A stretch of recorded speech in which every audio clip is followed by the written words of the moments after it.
As a songwriter, I love backstories related to songs and their recordings.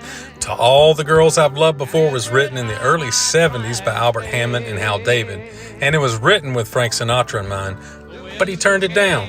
Instead, one of the most unlikely duets of the 80s recorded the song, Willie Nelson and Julio Iglesias. But how'd all this come about? Well, Willie and his wife, Connie, were driving around in London in 1983 and heard Iglesias on the radio. Willie instantly liked his voice, and his wife suggested they would sound good together. So Willie did a Willie thing and phoned his own manager, Mark Rothbaum, and said, "Find out who Julio Iglesias is and see if he wants to cut a record with me." Mark found Julio in Los Angeles. Julio said, sure, he'd like to record a song with Willie. Now, Willie did not know Julio Iglesias was selling more records than anybody at that time in the world.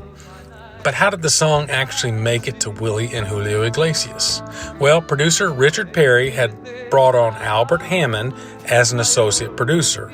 Remember that name? So when looking for a song, it was found in Albert's own catalog because he wrote it with Hal David in the 70s for Sinatra, who turned it down. Iglesias liked the song, and they took it to Willie's studio in Austin, Texas, and recorded the vocal tracks. To All the Girls I've Loved Before peaked at number 5 on the Billboard Hot 100 and went to number 1 on the U.S. Billboard Hot Country Singles Chart in 1984, and it populated the top of the charts in over a dozen other countries.